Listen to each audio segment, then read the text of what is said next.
नोटों के बंडल पर सियासी बवंडर आया। राज्यसभा में किसका था नोटों का बंडल? राज्यसभा में कैश कांड पर बीजेपी गरम। संसद के शीतकालीन सत्र में हर दिन नए मुद्दे पर हंगामा देखने को मिल रहा है, लेकिन शुक्रवार की सुबह एक ऐसा वाकया सामने आया जो संसद के इतिहास में शायद ही कभी देखने को मिला हो। जी हां, गुरुवार को राज्यसभा की सीट नंबर 222 पर नोटों का बंडल मिला। वो बंडल सुरक्षा चेक के दौरान मिला, लेकिन किसी सांसद ने गुरुवार से शुक्रवार के बीच इस पैसे को क्लेम नहीं किया, जिसके बाद आज राज्यसभा में सभापति जगदीप धनखड़ ने खुद कैश बरामद की और सीट नंबर 222 किसकी है, इसको लेकर जानकारी राज्यसभा में दी। This is a routine anti-sabotage check which takes place. When it was brought to my notice, I thought someone would come to reclaim it. Since nothing happened since this morning, we are, number one, I am not aware. You can't make out from the look currency notes whether they are fake or not. Apparently, Dhankhar ने जैसे ही ये जानकारी सदन में रखी, वैसे ही विपक्ष ने धनखड़ के बयान पर आपत्ति जताई।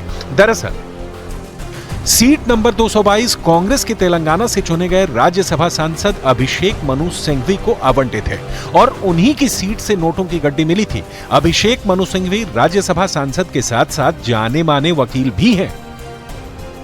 इसीलिए जगदीप धनखड़ के बयान को लेकर कांग्रेस अध्यक्ष और राज्यसभा में नेता प्रतिपक्ष मल्लिकार्जुन खड़गे ने कहा कि सांसद का नाम लेने से बचना चाहिए, क्योंकि यह साबित नहीं हो पाया है कि नोटों की गड्डी किसकी है। मेरा एक ही निवेदन है, ये मैटर आपने कहा कि इन्वेस्टिगेशन में है, जब तक इन्वेस्टिगेशन नहीं होता और जब तक आपको ऑथेंटिसिटी से कोई एक व्यक्ति के पास या कोई एक सीट के ऊपर मिला है, उसका ऑथेंटिसिटी नहीं होता, तब तक तो उसका नाम बोलना ही नहीं। ये अरे छोड़ो भाई।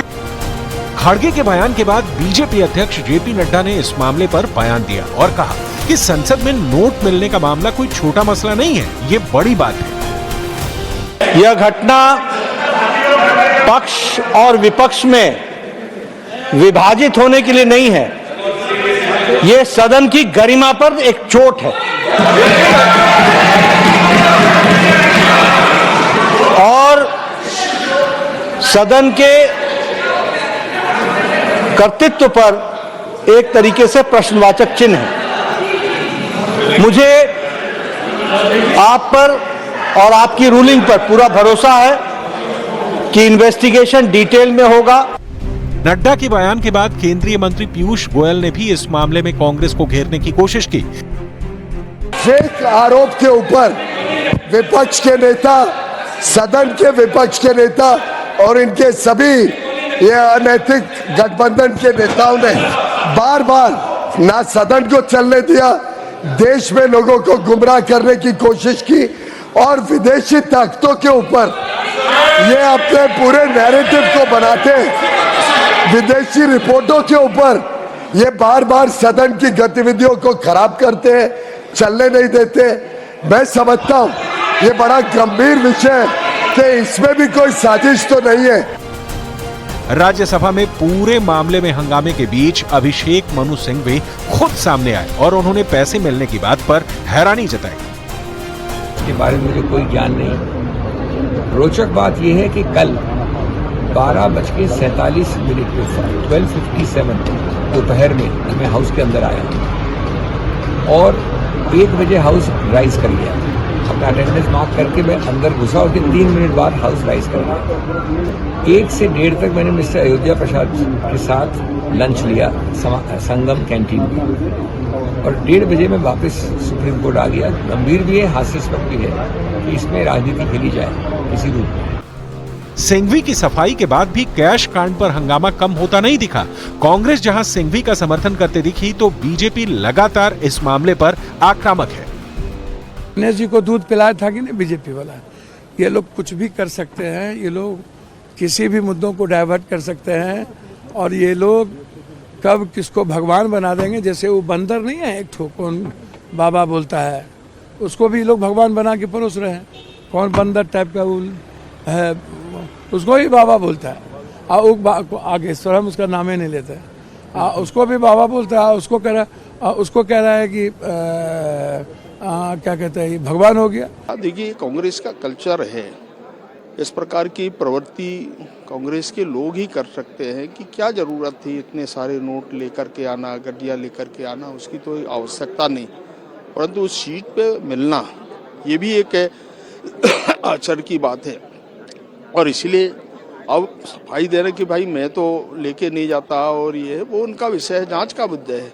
और इसलिए इस प्रकार के विषयों पर ये बहुत गंभीर मैटर है, और इसलिए मुझे लगता है कि हाउस को इसकी जांच पड़ताल करके उसके सत्यता को जानना चाहिए। जहाँ तक अभिषेक मनु सिंघवी जी को जानता हूँ, आप भी उनसे उम्मीद नहीं करेंगे कि इतना वरिष्ठ सांसद, देश का जाने माने वरिष्ठ अधिवक्ता इस तरह की हरकत करेंगे, इस तरह का काम करेंगे। निश्चित रूप से एक गंभीर साजिश है, इसकी जांच होनी चाहिए, जांच होकर निष्पक्ष कार्रवाई होनी चाहिए। ये नोट मिलना वो भी गिना हुआ 30-40 हजार रुपए कोई बड़ा भारी गुनाह नहीं है। आदमी 30-40 हजार करोड़ लेके चल सकता है, 50,000 करोड़ लेके चल सकता है।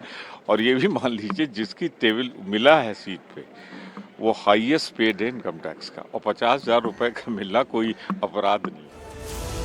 बयानों के बीच कैश कांड की गूंज अभी थमने का नाम नहीं ले रही है। हालांकि अभी यह जांच का विषय है कि नोटों का बंडल किसका था, लेकिन जिस तरह से बीजेपी ने इस मुद्दे को उठाया है, उससे साफ है कि कैश कांड कांग्रेस के लिए मुश्किल का सबब बन सकता है।